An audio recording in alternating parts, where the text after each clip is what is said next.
Welcome to Spirit, Purpose, and Energy. I'm JJ Flizanes, your host. Thank you for downloading today's show.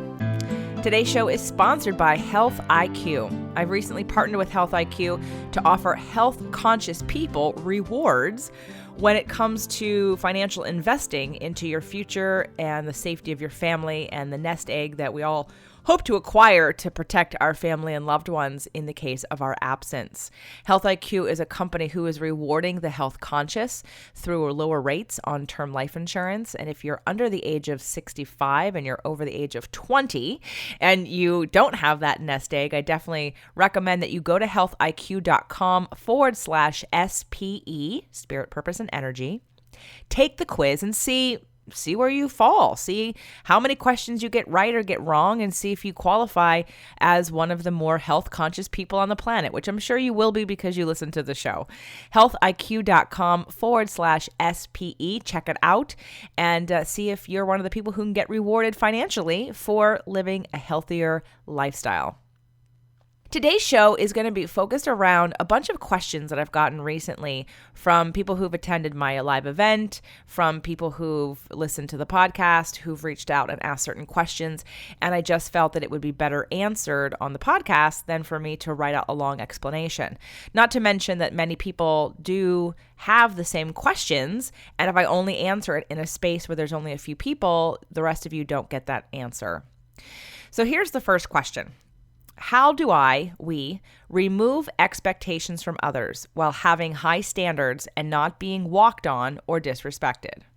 How do I accept that my desires are more than what others are? How can I not be disappointed when certain things don't live up to my expectations of them? I'm trying to remove the expectation, but also don't know yet how to balance that without lowering my standards for myself. And then the next comment or question that goes with that is that someone also said this has been running through my head too. People I'm closest to seem to always be looking at the glass half empty. I want to meditate and write and learn and explore, and I'm called selfish for wanting to be a more evolved person.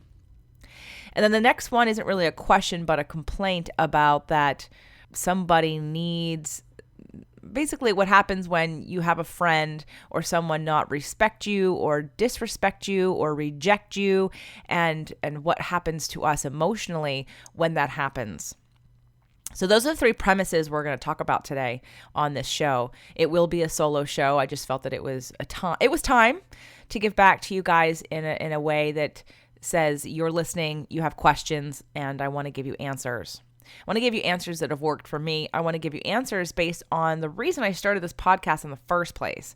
And the reason I started this particular podcast, Spirit, Purpose, and Energy, it came from my original Freedom Fridays from the Fit to Love podcast. And that day was about law of attraction and astrology and numerology and all things spiritually related, life purpose. So I want to go over a few very specific law of attraction principles. For those of you that attended the live event, I did not cover law of attraction like I wanted to. It's one of the things that got thrown out, but it will be one of the things that gets put into the next big step in September. We are having another live event, limited seating, already a fourth full. It's happening September 20th through the 23rd. And no, I don't currently have a sales page up for it yet. So if you know you want to come, you can email me and we can work that out. But I will be getting the sales page up by March. So that gives me about 10 days to get that up. And I can't promise a certain date, but I promise it will be up in March, at least by the first week, preferably right around my birthday or after my birthday. And there will be an early bird special just for the month of March, and then it will go up in April. So with that said, back to law of attraction. So what got me into the law of attraction originally was this phrase. When I heard Abraham, so for those of you that don't know, Esther Hicks, who was married to Jerry Hicks, Esther and Jerry, discovered Seth. Seth was a group of spirits that were being channeled through Jane, and I can't remember her last name right now. Anyway, so back in the day, Esther and Jerry had many, many questions, especially Jerry. Esther really didn't have as many questions. And they searched and they heard about these different spiritual things, and they did the Ouija board, and Jerry found Jane Roberts. That's who it is, Jane Roberts. Jane Roberts was channeling Seth. And so they went to ask questions of what they saw as of entities that were being channeled through this woman. And what came out of that was that Seth said to Esther, you have this ability as well. So then Esther went off and started to meditate. This was like 30 years ago. And through her meditation process, because she was a super clean vessel that didn't have a lot of extra junk going on in her mind or vibrations or resistance that would stop her, she started channeling a group of spirits called Abraham. And Esther Hicks has been channeling Abraham for 25 or 30 years. So there is a whole massive group of people, hopefully you're one of them, that have found Abraham through either The Secret or way before and have listened to her channel Abraham, hopefully either on YouTube or through an audio. I've been to a few live events, and I would definitely recommend that you look up Abraham for those of you that want more of what I'm going to talk about on this show. I am not an expert on law of attraction, even though a lot of you think I am. I've just been listening to it for 10 years, and I've been practicing it and studying it, and I'm a really good student. So not only do I listen to something, I actually live it. I caught myself back in 2011 not living it, and I had been studying it since 2005. Yeah, maybe 2004, 2005. And I realized that even though I knew it, I recognized I wasn't living it. And so I stopped all the behaviors and I stopped doing what was perpetuating the anxiety and the fear that I was in, even though intellectually I understood law of attraction, but I wasn't living it. So I would say that since 2011, so now that's 7 years, I have definitely been very much more conscious about living from this place as much as possible, which is why we've got the 30-day manifestation group, which is why we have spirit, purpose, and energy. So back to the very first phrase that hit me like a dart through the heart when I heard it from Abraham. And it goes like this. You are the creator of your reality. Period. You are the creator of your own reality. So what does that mean? That means that everything in your experience shows up because you are vibrationally in alignment with it. We are vibrational, energetic beings, first and foremost. And we have to remember that we are bringing into our experience and we are aligning with our experience, whatever it is we're emanating. We're like a beacon. We're like a cell tower. And we're emanating vibrations and frequencies on all different levels about different subjects. And that's why for some people, they have a belief system about, let's say, money or relationships or things always working out for them. I've got a friend who, while on one side of the coin, she definitely has investments and real estate and things going on for her, but she believes 100% that she can get things for free all the time. She is in grad school for free. She went to school for free. She's gotten 2 scholarships recently because she believes 100% that she can do it, and she keeps doing it. Now, that doesn't mean on other areas of life that there's a different belief system, which then attracts a different result. It's not that you're one vibration. You're not just like happy or sad or frustrated in all areas, and then that's what you attract. You've got different frequencies in different areas based on the belief system that you have. So first and foremost, we have to take responsibility for what we're emanating. We have to take responsibility for what we're putting out there in 2 different ways. Number 1, there's our subconscious. Well, actually in 3 different ways. Number 1, there's our subconscious. Your subconscious will be, because it's 88% of your conscious mind, right? If your conscious mind's 12%, 88% your subconscious mind, that's a lot more powerful. Some of those belief systems you may not even realize you have are what's attracting things into your experience. So then you want to use and utilize the things that you're attracting that you don't recognize as being your belief system as a way to indicate to you, wow, maybe I have a negative belief about that. Maybe I don't vibrate very high in this area on this topic. Look at your evidence of what you're bringing in to tell you and to guide you to what to do next. It will always work better when you take responsibility for all of it. Now, that's the first thing. The second thing is your conscious mind. The second thing is your conscious mind. You have 12% of a conscious mind. That means you can hear yourself think, and you choose your point of focus. Your point of focus also equals your point of attraction. Where are you giving your attention to? So for instance, if you get up in the morning and I stub my toe, in that moment, I'm in pain because I stubbed my toe, and I now get pause, that moment in which I then start to tell myself a story. And I can go in many different directions. One of the directions I can go in, that a lot of people go in, is once they stub their toe, they're like, darn it, and they swear, and they're unhappy, and oh my God, this day started out so bad, and now what's going to happen next, and I can't believe my luck, and how could I do this? And that conversation keeps going, which then becomes your point of attraction. So you're going to keep attracting more things like that because you took that impulse, you took that incident, and you created a new vibration from it, which was negative.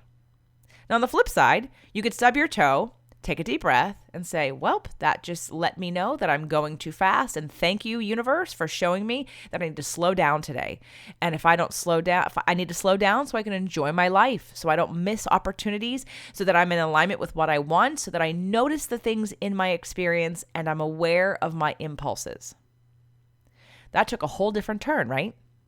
You get that choice on a conscious level.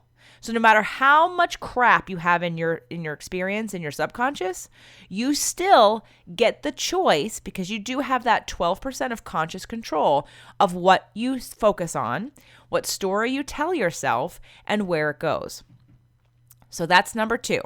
Now, point number 3 is using contrast to help leverage what it is that you want.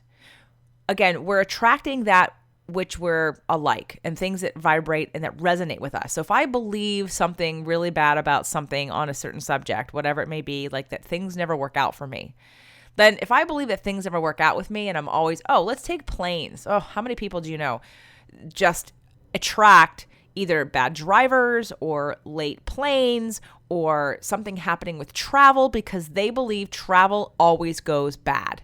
I know at least a handful of people who believe, who no matter what they do and no matter where they go, they can't get there in one straight shot. Something always happens to a plane or a car or something, right? Because they believe, and their experience keeps proving to them that their travel isn't easy.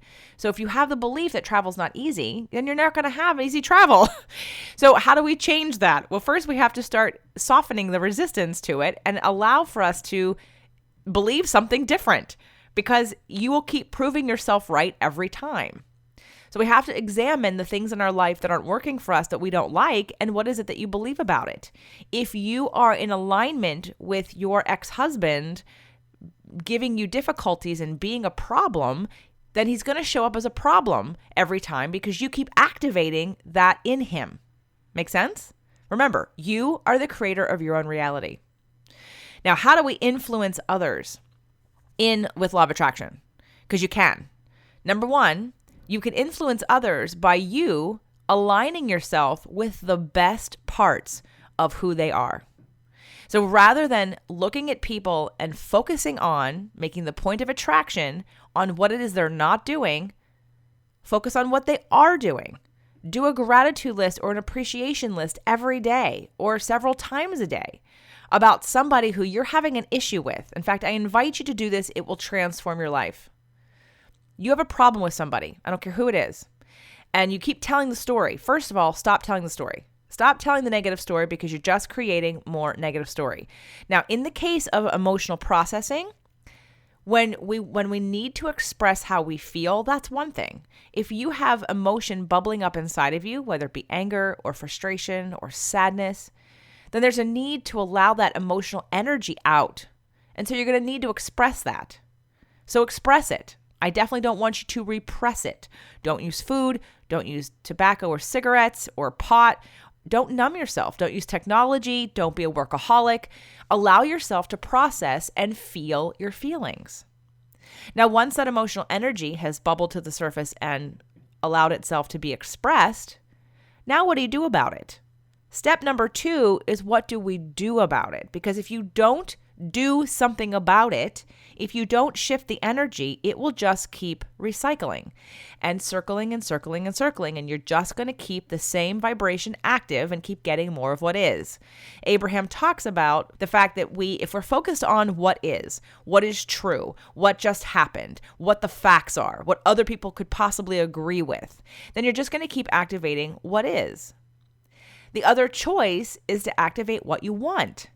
What is it that you want? What are you creating? Because every time you think a thought and you feel a feeling, you're creating something new. So what is it that you're creating? Focusing forward, getting more specific, getting excited about what it is that you want to create is going to elevate your vibration and frequency and change what you attract.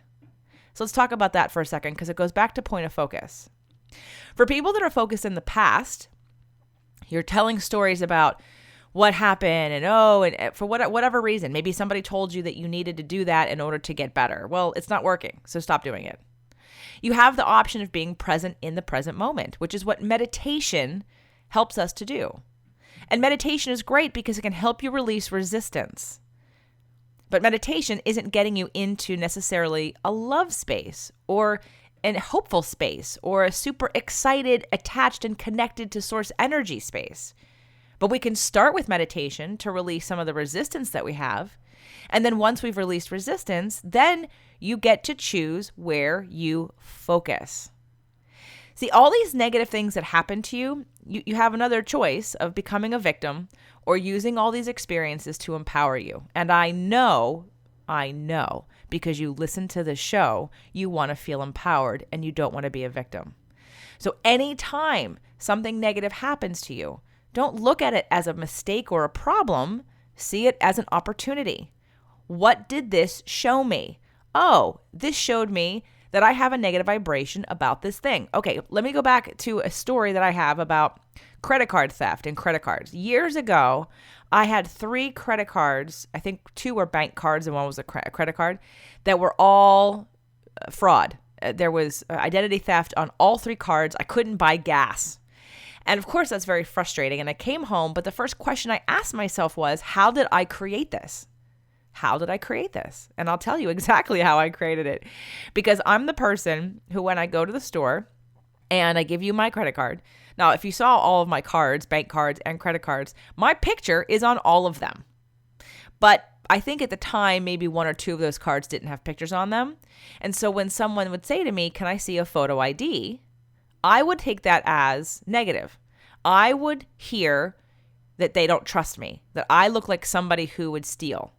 Now, I know a lot of you write, please ask for photo ID because you feel protected. You feel like the person behind the counter is doing a great job.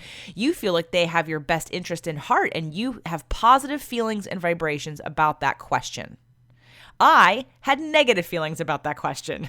I would feel like you looked at me and thought that I was capable of stealing someone else's identity and going on a shopping spree. I felt you don't trust me. I did not like it. So every time I'd be asked for photo ID, it would activate a negative, angry, resentful vibration in me. So of course, what happened? I attracted identity theft. So this is the case in which you can say, you can look at it and say, how'd that happen to me? Then you can have the choice of being worried about it. Is it going to happen again? And you go outside of yourself to all those external things you cannot control. You cannot control, yet you can influence.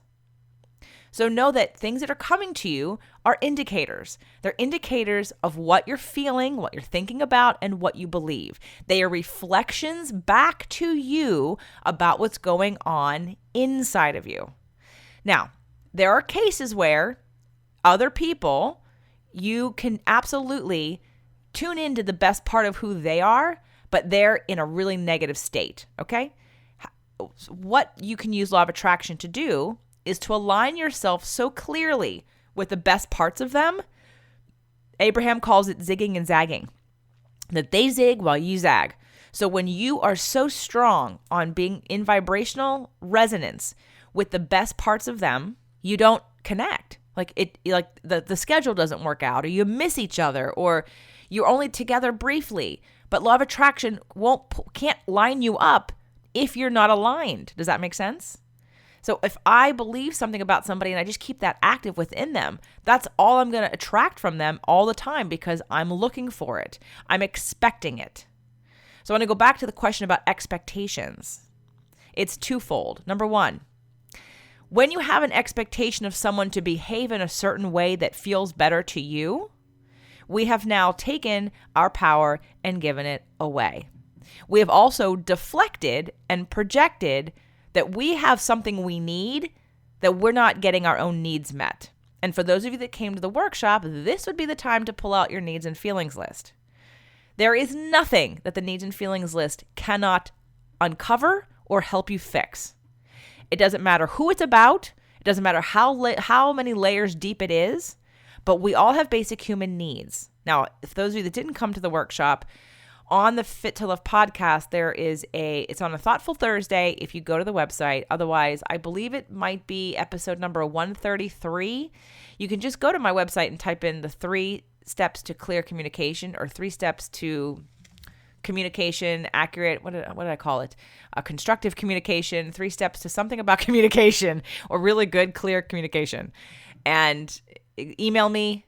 Find me on one of the social media platforms if you need any help with that. But it was a show that I did about nonviolent communication and this needs and feelings list, which is extremely powerful for you to, and I'll repurpose it here. I'll put it back on this show a little bit later, but not yet.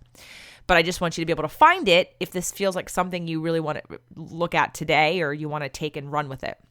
All right, so back to expectations. When I say I have an expectation of you to perform or live in a better way because I care about you, I'm going to call bullshit on that one, because this is one of the reasons why when I went back and looked at how I attracted my husband and who he represented in my past, or who he represented in my family, was my mom. And I had to come to terms with, and I learned many years ago, that I can't save them. And my attention to them, and what I mean by that is, and I'm not that they both are like having like such a hard time or whatever, but just in general, let's say it's about health things or whatever, happiness things. It's not my job, even though I have all this information. And trust me, I have so many tools. I have been studying tools, and I keep studying tools. My toolbox is ginormous, and I know I can fix anything.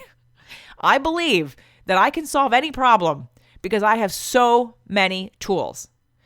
But that doesn't mean that because I believe it, someone else believes it. That doesn't mean because I have those tools, someone else wants it. That doesn't also mean that it's my job to do anything about their life. Their life is their journey. They have a contract that they incarnated into in this lifetime for them to uncover what it is they need to work with. And their pace, their path, that's their journey. And for most people, when it comes to me, their journey is way freaking slower than mine. I'm on a freaking high speed rail. So of course, I've had to learn how to allow others to suffer their own consequences. And it is very hard. But I'll tell you, for those of you people pleasers who feel like I do, in terms of, you know that you have tools, you know that you can do it, you feel empowered in some ways, this is where you're getting stuck. You're getting stuck in your own growth when you focus on someone else's behavior, because you are attaching it to your life and saying, if they aren't better, I need to fix them, or I need to help them, or my life would feel better if I help them get to a better place. You know what? You may, but what is it about your journey? What's stopping you from focusing on you? Remember, you are the creator of your own reality. What is it that you need? What is it that you want? And what is stopping you, or what resistance do you have to moving forward in your life? The best way to influence others is to be an example and to allow others to go at their own pace. And I know for a lot of people it's hard. It was hard for me to learn, but it's definitely a lesson that I've learned in my marriage, of allowing others to go at their own pace. Because most people, I mean, my mother and dad are the same way. My father is a beautiful, slow-moving, methodical, grounded, simple, beautiful, full of love man, but he's kind of slow. He's not fast. My mother's very fast. So she's had to learn it too. I've taken it to another level of spiritual learning and attraction, but it is a lesson for you to learn. And maybe this is the time to look around at the people around you. Allow them to have their negative judgments about you. Recognize that it's not about you. When someone calls you selfish because you want to evolve, it just means they feel threatened. It just means they feel like you're either going to leave them because you're going to uncover that they aren't evolved, or they feel like you're going to raise the bar and they don't want to do the work. But it comes down to their insecurity, and they're just projecting onto you. Anytime someone has a negative opinion about you, it's not about you. So when you feel negative emotion because you heard it and you feel hurt, know that though is about you. That pain, that wound is yours to heal. And when you start to go into and heal some of those wounds that you have about yourself and the beliefs that you have about yourself, because when someone says something about you, so let's take the selfish. Someone calls you selfish. If you know that to be true, or if you believe it might be true, it probably is going to hurt you because you agree with it. If you don't believe it's true, somebody said something about me recently. Oh, someone said I wasn't warm and fuzzy and that I was cold and protected. And I found that actually it happened yesterday. And I found that really interesting because that isn't how I see myself. And that person sees themselves as someone extremely warm and caring on the outside, yet I find them to be slightly manipulating and overly complimentary so that they want to kind of control what you think about them, right? So I just found that, not that I mean, those of you that come to the event, you know this, and those of you that listen to my show, I think you feel me, right? You feel me. We vibrate on a different level. I don't believe that I'm not warm and fuzzy. Not at all. I believe I'm extremely warm and fuzzy, but I'm also not, I'm very strong personality, and I also am very centered and focused and grounded most of the time. So for most people, that comes off as being cold because I'm not looking for external validation. So I'm not kissing your ass so that you tell me nice things about me, because I don't need you to tell nice things about me because I believe nice things about me. Make sense? So just remember that when someone says something negative about you and it hurts you, it's because you have an agreement with them. And I would take that opportunity to either accept it or heal it. You have the choice. And you can say, okay, so I am selfish. There's nothing wrong with being selfish. Selfish just means you're focused inward on what it is you need. And let me tell you, happy people who get their needs met are also very generous, uplifting, bright lights for the rest of us. Selfish doesn't mean, even though a lot of people think it does, selfish doesn't mean that I'm taking from you to give to me. That's scarcity. If you understand that there is no scarcity, that everyone can be happy, everyone can be prosperous, and there's enough to go around, then I'm not taking anything away from you. Happiness is an inside job. So another point in law of attraction, another phrase that I think is really important to bring to light, to have you guys remember right now, also is that, get ready, anything you want, you think you want it because it'll make you feel better in having it, right? More money, a relationship. You think that if I have this thing, I'll feel better. That's why you want that thing. But here's the catch. You have to feel it before you're in alignment with it to get it. And when you're in alignment with the feeling, you don't even need it. You can feel good now. You can feel powerful, abundant, loved right now. It's about your point of focus and your point of attraction. Okay, makes sense? So the minute we make conditions on things outside of ourselves, because it doesn't matter what it is that you want. If you say, I want a relationship and I'll feel loved, let me tell you, and I'm sure everybody else could tell you too, anybody in a long-term relationship, that doesn't mean you're guaranteed to feel loved. Because you can only feel loved if you are at the resonance of love, which means you have to get yourself in the vibrational frequency of love for you to receive love. There are plenty of people I've given love to that I know don't receive it, because that is not what is activated in them most of the time. Yet I have my heart open and I'm giving love and I feel this immense amount of love. That's why animals respond so honestly. I can tame the beast of Mr. Kitty, who comes to my door to be fed, who for 4 years wouldn't even slow down long enough for me to see him because he would run immediately. So it took 4 years to get him to stop. And then I started to feed him. Then eventually he let me pet him. And now he comes to me and he stays for me. But it took a long time to build that trust. But then there are other cats, other female cats, that they talk to me the minute they see me because they feel my love.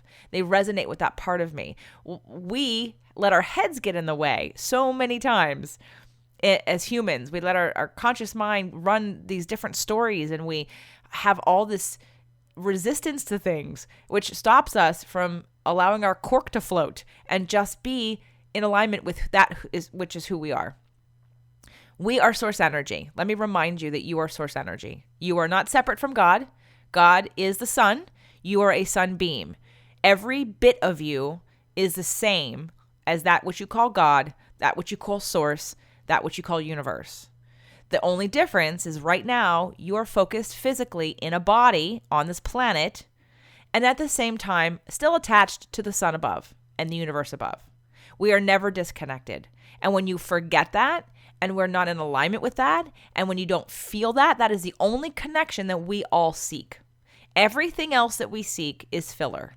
Everything else we seek temporarily gives us a high, but most of it is not sustainable because a lot of it ends up being dependent on somebody else, on a condition, on a person's behavior, on a person's thoughts or feelings. So I've been talking about law of attraction now for at least 30 minutes, and I can't wait to do this more at the next big step. But I wanted to bring this to you, and I hope this is helpful to you. Anytime you deflect and make it about somebody else's stuff, it just means there's some part of you that you're not paying attention to. And the other part is that you're not trusting the process. Trust, or choose to trust, that everybody's on their journey. And the best thing you can do for everyone on the planet, in your life, and in your future, is for you to be in alignment with you. You and source energy, that power will affect more people than anything else. I think Abraham says a person who's connected to source energy is more powerful than millions who are not. So remember that. That is why the show, that's why my mission, that's why what I do is about empowering you. Because can you say it's about somebody else? Well, that person yelled at me or that person hit me. Yes, of course you can. But how does that feel? It feels pretty shitty. It feels bad. And it doesn't get better when you give your power away. It doesn't mean you're not going to get mad at other people. It doesn't mean you're not going to have boundaries. It doesn't mean you're going to ask for a response. You absolutely can ask for things from people or create a boundary that says this is not acceptable to me. I'll give you one last story before I conclude today's show. So I have a friend, and for a long time I felt this resonance on a very deep level with this friend. There's something familiar. Now, part of it, honestly, is that friend represents sort of some of the wounds and some of the energies from my past, without a doubt. But she's in my present and she's not part of my family. So it feels comfortable, but it wasn't right long term. And in any friendship, when you start hanging out with people, you get to a place where like you've exhausted the things you have in common. And then just like in a relationship, it happens in relationships when you're dating or when you're married. And at some point there's a separation of what you're really interested in and who you really are and what I'm interested in and who I really am in ways that might not be the same. The question then becomes what to do about it. Now, in a marriage, I think and totally believe 100% that you choose your partner to heal the wounds of your past. So I would never recommend that someone says, you know what, we've just outgrown ourselves, it's time to get divorced. I would never recommend that because you're not learning your lesson, and which means you're just going to repeat it. But let's put that down for a second and look at friendships. In the friendship model, you get to say, what am I really interested in? What do I really want to talk about? Does this person really see me? And vice versa. Do I allow that person to be who they are? Am I allowing them their time and space? Or am I trying to force them to be something that they're not so that I have better connection with them? When you allow people to be who they are, walking away sometimes is the best form of love you can do because you allow them to be who they are and allow them the space to grow or not. And you're not trying to force them to be a certain way for you because that's not fair. There are millions and billions of people on the planet. There are more people that are like you that are not like you. But for most of us, we haven't found those people yet. And allowing yourself to continue having a high vibration will be the beacon that attracts those people to you. Following the impulse. I started this show. I broke up my 6-day-a-week podcast into 6 different shows from an impulse that felt good because I practice law of attraction, because I trust my impulses. I trust when I have this very strong thought or feeling that I act on it. I did the Fit to Love podcast back in 2014. I followed that as an impulse. But that impulse wasn't completely like the right one yet. It was the right one in the moment. It allowed me to have 6 shows, 6 different days of the week, 6 different themes. It allowed me the outlet to put all of my creative intentions and information and education in one place. And after 2 seasons and 350 shows, I felt like I got out all of the content that I wanted to put out at that moment. I was pumping out content for so long. So then I had to take a step back and reevaluate, and I realized, you know what? I don't think this is the right avenue, but yet it's really good content. I'm very happy with the shows. I'm very happy with the content. So now what? What do I do? And when I got the idea to repurpose, that's what has become this huge tidal wave of showing me that my interests, the things that I care most deeply about, the way I want to live my life, is what has attracted you to me. But the journey has been about the trust. It's not that I took an impulse and then all of a sudden, like, I got $1 million. And by the way, I still don't have $1 million, but I will. So, and if I don't, that's fine too. But do you understand that it's like step by step. So it's that journey that you're taking, that you follow the impulse, you take care of you get your needs and feelings met, and you figure out what that is, and you strategize that.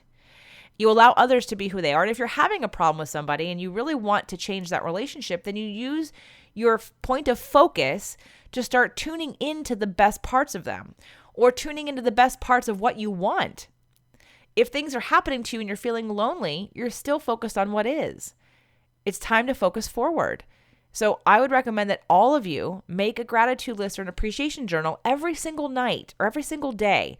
And you can start off by writing what worked well for you today, but then the next section needs to be, I am looking forward to. I can't wait to have this. I'm going to feel amazing when this and this and this. Or I feel amazing because, actually don't make it future tense. Make it present tense. But start to generate these positive feelings that you so want to have, but you're waiting for others to comply with you. Never wait for others. Never wait for them. Make your own positive feelings. Take into consideration your point of attraction. Focus forward on what you want and allow others their journey of whether they're going to stay with you or they're not. They're going to step up. You're going to evoke better things from them with your attention to those better things.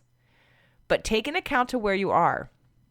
Ask yourself what you need, and let's stop using others as our excuse to focus on ourselves in a negative way. Leverage these contrasting experiences to say, what do I need to do next? Oh, that's what's going on. Oh, I can do, why am I not getting progress? Because I keep allowing others and what others have to say to affect me and create resistance within me. Versus I get to see it for what it is, which is really their stuff. It's their stuff. And if it hurts my feelings, it's also my stuff. So boy, maybe my next step is starting to heal that. Let me go inward and take care of what it is inside of me. So I don't resonate with that anymore. So that I feel better about myself. Okay. As you probably could guess, I could talk for another 5 hours about this topic. So, and maybe if you're interested, if you want a free coaching session, we can do it on air together. Go to jjflizanes.com, go to the free tools and resources, and there's win a free session. You could enter all your name and information to win a free session. I eventually will get to start doing these in the next couple of weeks. I'm hoping end of March will be the first one, but we can do this together on air and share it with other people so people can get and hear how we're taking a situation and transforming it and allowing it to motivate us and move us forward, and allowing this negative contrasting experience to do what it's supposed to do, which is create a turning point for you. Remember, if you don't take these small hints and allow them to move you forward, you will attract some big, hairy, inconvenient, expensive contrast that will force you to move forward because that's what you want to do. But if you're ignoring all the little signs along the way, you just may be asking for something bigger to come along because you're not paying attention. So let's wake up and pay attention. if you're in my Releasing What Weighs You Down group or you're in my manifestation challenge, feel free to come into the group and mention something about this show if you have any other questions, and I'll be happy to answer them either in the group or do another podcast. The next manifestation challenge, I'm not adding anybody new in, until May. So the earliest you're going to get in is a week before at the end of April. But the next manifestation challenge is May. So I hope today helped some of you. I'd love to hear from you if it did. And remember that today's show was sponsored by Health IQ. Please go to healthiq.com/SPE, take the quiz, and get a quote and see if it saves you money because you choose to live a healthier lifestyle. So I look forward to connecting with you again next week.